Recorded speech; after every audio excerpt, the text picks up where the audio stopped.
Ini kita akan lanjutkan kembali perbincangan bersama dengan Mas Nafan Haji Gustawutama, Senior Investment Information dari PT Mirai Aset Sekuritas.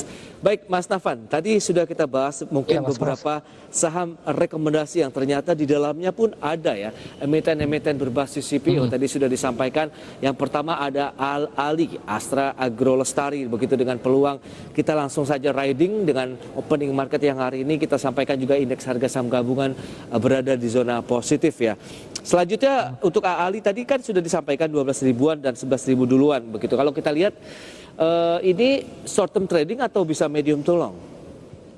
Sebenarnya kalau misalkan kita berkaca pada potensi kinerja fundamental yang positif ya untuk tahun 2021 bahkan tahun 2022 sebenarnya ini juga tren proyeksi pendapatan dalam bersih pun juga masih cenderung positif ya. Saya pikir ini kita bisa manfaatkan swing ya daripada ALI dalam rangka untuk melakukan akumulasi secara jangka panjang begitu, karena kalau saya sudah sebutkan terdapat beberapa target price secara bertahap yang misalkan yang masih belum tercapai, misalkan di level 10.625 atau maupun juga 11.325. Bahkan kalau dalam riset fundamental kami pun juga ditetapkan ALI berada pada target price di 12.700 gitu Mas Pras. Oke, sampai peluang 12.700. Kemudian selain ALI, CPO lainnya masih ada yang Anda rekomendasikan tidak? Ya, di sini terdapat LSIP ya Mas ya. Kalau secara teknikal di sini LSIP terjadi breakout ya, menembus batas atas daripada EMA 60 maupun juga dari harmonic trendline.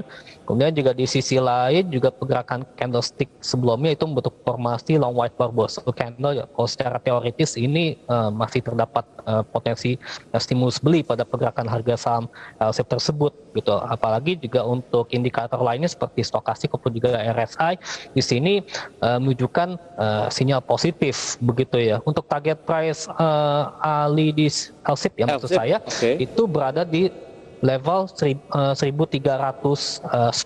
kemudian bertahap ya 1360 dan 1490. Sedangkan kalau untuk long term ya, very long term dari fundamental kami itu LSIP tetapkan di level 1900 untuk target price-nya. Sampai dengan 1900 ya. Wow, 1900. Ya itu untuk LSIP ya kalau secara jangka panjang gitu kalau kita berkaca pada kinerja fundamental. Baik, itu menarik berarti untuk ALI maupun LSIP begitu ya. Dan mungkin ini terkait dengan opening market, Mas Nafan, kita akan sampaikan dulu data-data untuk opening hari ini ya.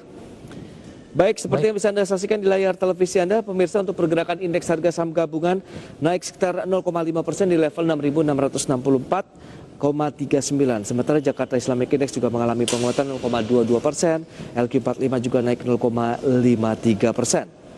Dan selanjutnya kita lihat top gainer apa saja.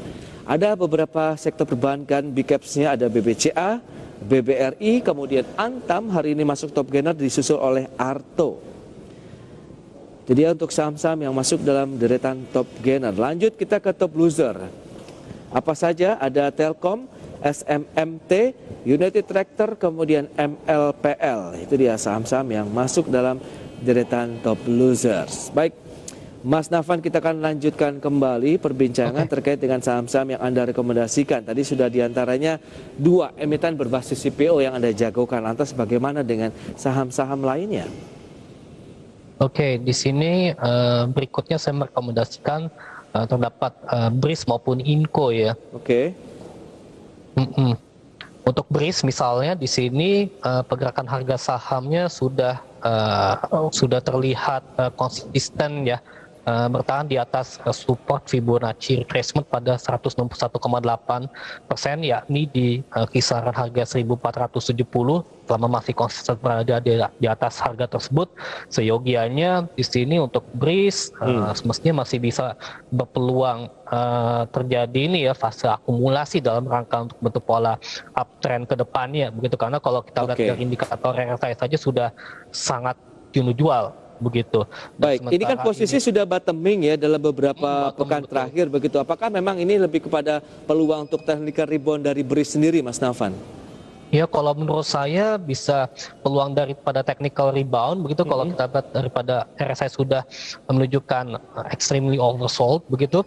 Kemudian juga di sisi lain kalau misalkan jika BRIS ini sudah berada di atas EMA 20 tentunya fase akumulasi ke depannya bisa terbuka lebar ya, karena kalau untuk target swingnya misalkan itu berada di level 1680, kemudian 1805 dan 2010 ya. Wow. 2010 ini lebih jangka panjang begitu. Iya. Begitu. Baik, hari ini naik 1,29% di 1565. Kita boleh masuk saja riding dengan level-level saat ini.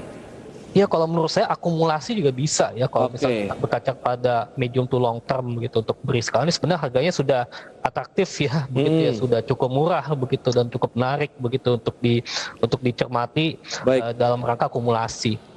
Oke, itu dia untuk BRIS. Kemudian tadi beberapa saham diantaranya AALI, kemudian masuk lagi kepada saham-saham LSIP, semuanya rekomendasinya buy. Nampaknya kita bisa riding saja dengan level-level saat ini. Tadi ada Vale Indonesia juga ya yang Anda jagokan. Iya, betul sekali. Hari ini naiknya kencang banget nih, 2,7%. Wow, hampir 3%. Masih bisa dikejar, Mas?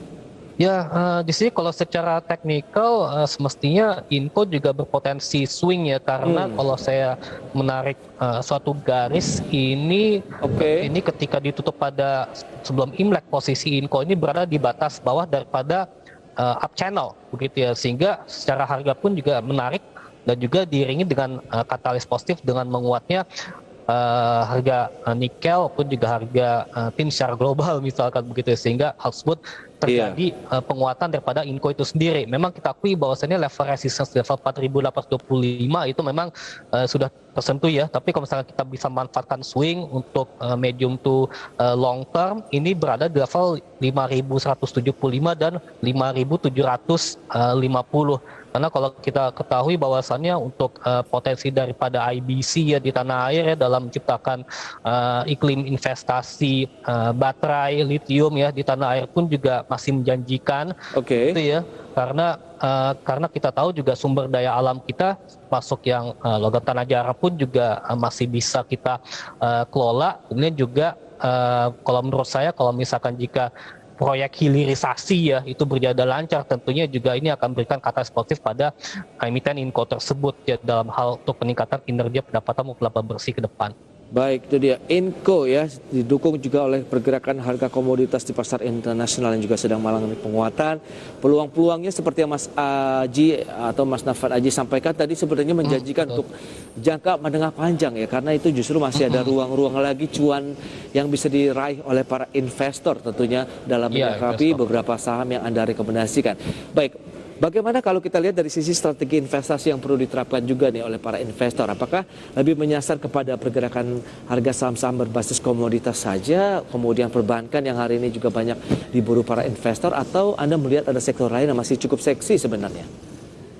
Ya memang kalau kita akui bahwasannya untuk sektor financial, kemudian juga sektor komoditas itu tentunya juga terjadi apresiasi ya oleh para pelaku investor, karena para pelaku investor memfaktorkan terkait dengan misalkan untuk perbankan itu adalah kinerja perbankan buku 4 itu yang mengalami hasil yang sangat progresif begitu ya.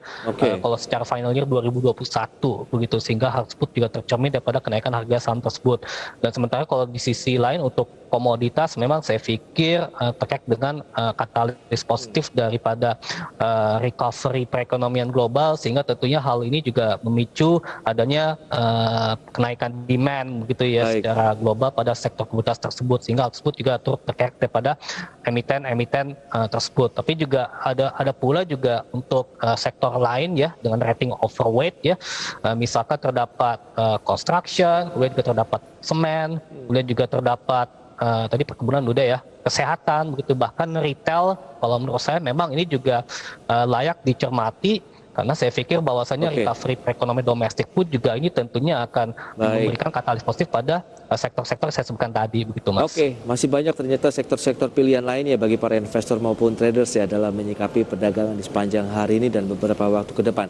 Mas Nafan Aji, terima kasih banyak atas waktu, analisis dan rekomendasi yang Anda berikan tentunya untuk pemirsa IG Actional Investor maupun traders. Selamat melanjutkan aktivitas Anda kembali dan salam sehat Mas Nafan. Ya, terima kasih Mas Pras.